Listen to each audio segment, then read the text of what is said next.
Welcome to the series know your career. So आज का हमारा एग्जाम है WBJEE, जिसके बारे में हम डिस्कस करने वाले हैं। Syllabus, eligibility, pattern and packages, everything complete information आपको यहाँ पे मिलने वाली है। अगर आप चैनल पे पहली बार विजिट करें तो जरूर सब्सक्राइब कर लेना। सो वेस्ट बंगाल का ये एंट्रेंस टेस्ट होता है जो आप 12th के बाद दे सकते हो। ये जेई मेन के सेकंड अटेम्प्ट के बाद आपका पेपर होगा। इसके लिए फॉर्म आपको भरना पड़ेगा। West Bengal joint entrance examination, जो कि एक अच्छा ऑप्शन हो सकता है अगर आपका जेई में उतना अच्छा रिजल्ट नहीं आता है। तो JEE एग्जामिनेशन की अगर बात करी जाए तो बहुत सारे गवर्नमेंट कॉलेजेस और स्टेट यूनिवर्सिटीज़ के अंदर होते हैं, इसको एक्सेप्ट करते हैं इसके एग्ज़ाम को। स्कोर क्या होना चाहिए हमारा और सिलेबस कहाँ से पूछा जाता है वो सब हम भी यहाँ पे डिस्कस करने वाले हैं।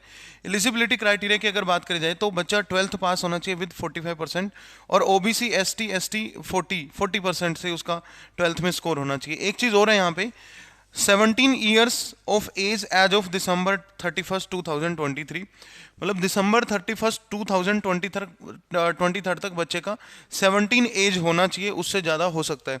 ठीक है। हाईएस्ट जो ROI कॉलेज है यहाँ पे वो है जादवपुर यूनिवर्सिटी। यार इस यूनिवर्सिटी के तो कहने ही क्या, अगर आप यहाँ पे सेलेक्ट हो जाते हो तो डेफिनेटली आपकी लाइफ 100% सेटल है। बट यहाँ पे सेलेक्ट होना उतना इजी भी नहीं है। इसके बारे में अगर मैं आपको बता दूं तो पूरे 4 सालों का जो खर्चा आपका रहने वाला है फीसिस का, वो सिर्फ 10,000 रुपीज़ है। 4 सालों की जो फीसिस है वो 10,000 रुपीज़ है। अगर आप एक अच्छे बच्चे हैं, मेहनती बच्चे हैं और आपका फाइनेंशियली बैकग्राउंड उतना अच्छा नहीं है तो आप ऐसी जगह पे अदर देन, मतलब IIT से भी बहुत ज़्यादा बड़े जादवपुर यूनिवर्सिटी के पैकेज लगते हैं। और देखते हैं कि इसका एग्जाम पैटर्न क्या रहने वाला है। एग्जाम सर हमें तो ये बता दो कि सिलेबस क्या क्या। देखो, पेपर 1 में सिर्फ मैथमेटिक्स पूछा जाता है, पेपर 2 में फिजिक्स एंड केमिस्ट्री पूछा जाता है। मैथमेटिक्स जो है वो 2 आवर का अकेला पेपर होता है, टोटल 4 घंटे का है। टोटल 4 आवर्स का इसका एग्जाम होता है। मैथमेटिक्स 2 आवर्स का है और ये दोनों मिलके भी 2 आवर्स के हैं। तो मतलब अगर आपकी मैथ्स अच्छी है तो आप डेफिनेटली यार WBJEE की तरफ जा सकते हो। टाइप ऑफ क्वेश्चन जो आएंगे वो MCQ आएंगे और टोटल 200 मार्क्स का ये पेपर होता है। 100 मार्क्स की मैथमेटिक्स होती है और 100 मार्क्स की फिजिक्स और केमिस्ट्री होती है। ये तीन ही सब्जेक्ट यहाँ पे पूछे जाते हैं। एग्जाम पैटर्न की अगर बात करें जाए तो paper 1 and paper 2 include question that are divided into 3 categories. They are, paper 1 और पेपर 2 में ये 3 कैटेगरी यहाँ पे होने वाली है। कैटेगरी 1 क्या कहता है? 1 mark question with 1 correct answer, 1 mark question with 1 correct answer. Category 2 2 mark question with 1 correct answer and category 3 2 mark questions with more than 1 correct options. तो ये 3 टाइप के यहाँ पे क्वेश्चंस बनते हैं। अगर बात करी जाए तो सर कहाँ से इसका सिलेबस हमें पढ़ना चाहिए, तो मैं आपको बता देता हूँ।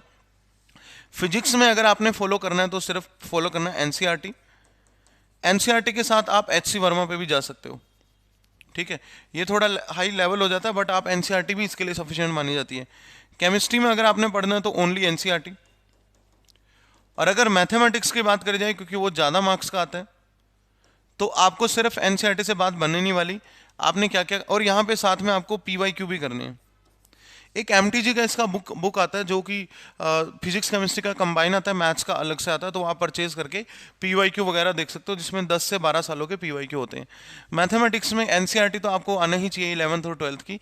साथ में जैसे आप RD MCQ कर सकते हो, RD MCQ की जगह RS अग्रवाल भी कर सकते हो। और साथ में इसके MTG के बुक्स आते हैं PYQ, अरिहंत का भी आता है, तो ये भी आप यहाँ से भी प्रैक्टिस कर सकते हो, देख सकते हो।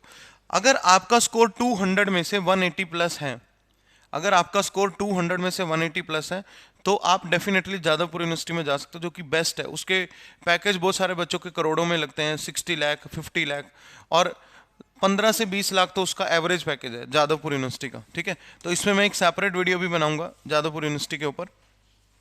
Sir finally we have done everything with WBJEE exam. इसके बारे में आप और भी एक्सप्लोर कर सकते हो, सर्च कर सकते हो। इसके फॉर्म का लिंक मैं डिस्क्रिप्शन बॉक्स में डाल दूंगा, वहाँ से जाके आप देख लेना। एग्ज़ाम का जो इसका डेट रहने वाला है वो 28 अप्रैल 2024 रहने वाला है। एग्ज़ाम टाइमलाइन इसके आसपास होगा। ठीक है, 28 अप्रैल इसका एग्ज़ाम डेट रहने वाला है। और फॉर्म इसके चेक कर लेना आप साइट पे जाके, अभी निकल चुके हैं नहीं निकल चुके हैं। ठीक है, तो आप जाके फटाफट से यार ये फॉर्म जरूर भर देना।